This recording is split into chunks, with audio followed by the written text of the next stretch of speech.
Welcome. One of the things I like to do with Ableton is manage my gear acquisition syndrome. You know, you see a piece of gear and you think, oh, that's really nice. I'll spend some more money or save some more money up and then spend it.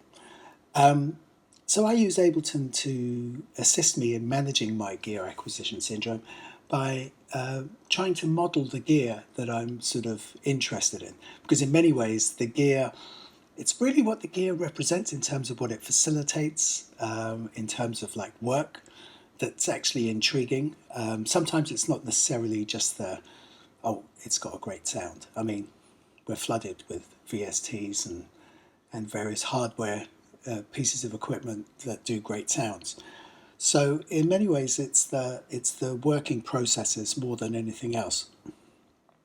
Now, one piece of kit that I really like is the Bassel drum castle, which is kind of a modular drum. It's a very small module. It's not really that expensive at all. It's like £100 or something. So it's not really expensive, but its way of working is kind of interesting. So I tried to model that in using Ableton, using an instrument rack. So let me just run through what I've got here.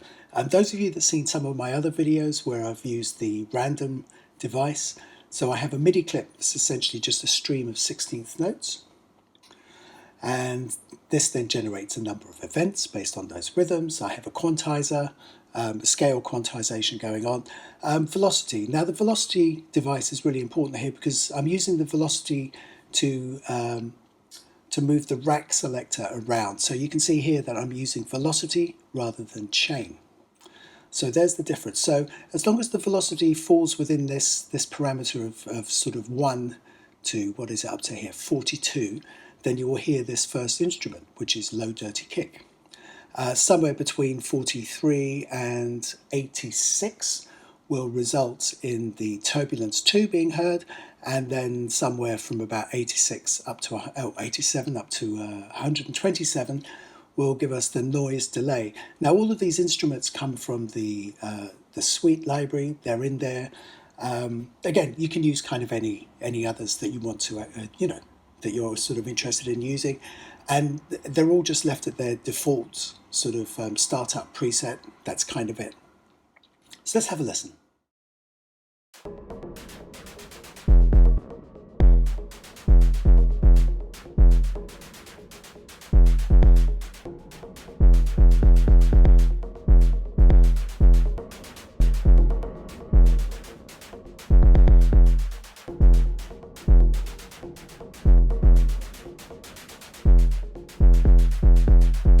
Okay, I'm just going to solo them. So this is the low dirty kick. So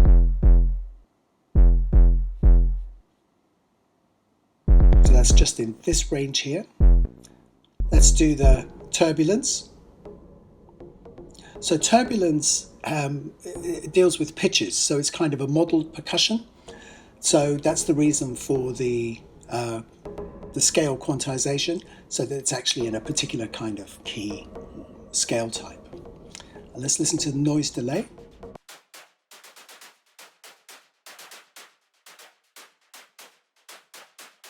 And of course, you can have two instruments together.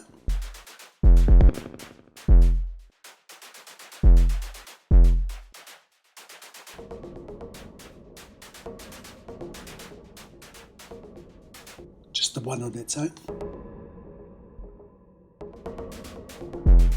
Now, if you want to have a different kind of rhythm, because I'm using the random device, you need to feed it a number of MIDI events based on a rhythm that you'd actually like to use. And this is kind of how you control it. So you're really looking to feed MIDI events into the random device rather than actually events and pitch-based information. And this is what we'll have if we use clip number 2.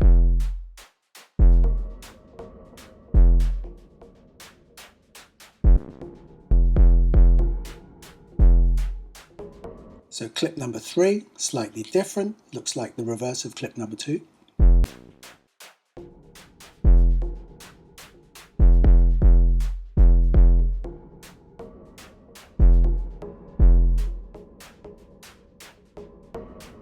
And finally clip number 4, different again.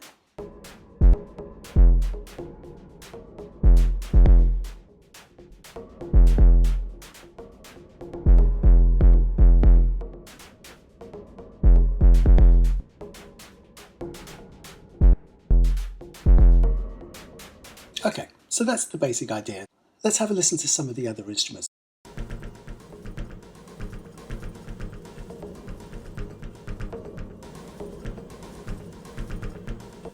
So this is just the first one, cluster. The second one, turbulence, which we heard in the previous rack example. And the plastic rurer. So a bit more pitch information coming through now. So the next rack, again, it's got three instruments, E-note, test tube and noise tube. So let's have a listen to those.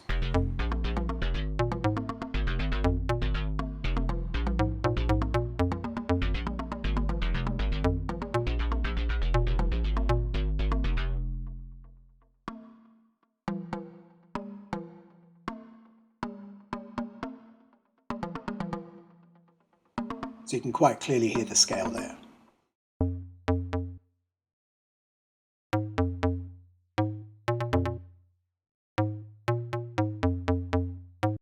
And then the last one, noise tube.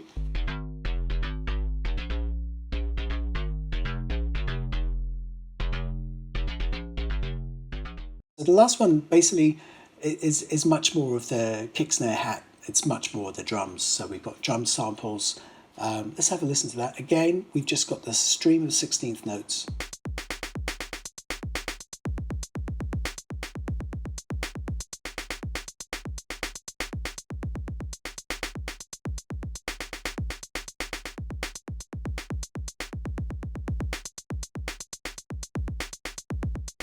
Okay, using a different clip, different rhythm.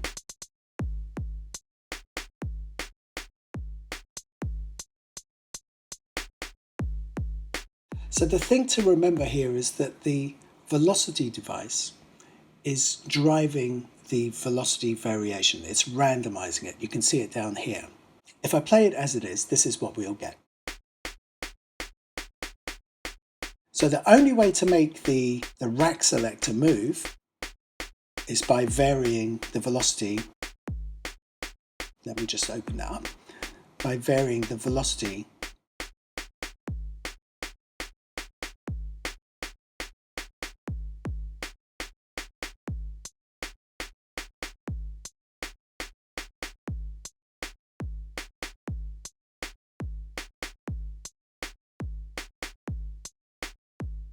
So if we wanted another hi-hat here, let's say we wanted a hi-hat there.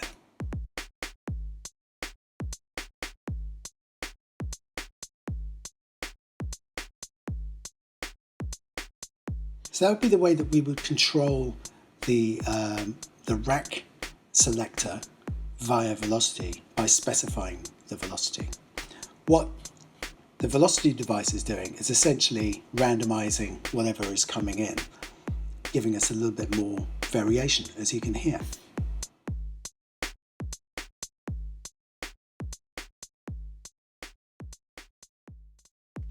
Right, I hope you've enjoyed that. Please remember to like and subscribe, and any questions, please leave them in the comments. This Ableton project is in the description below if you want to download it, and until next time, bye for now.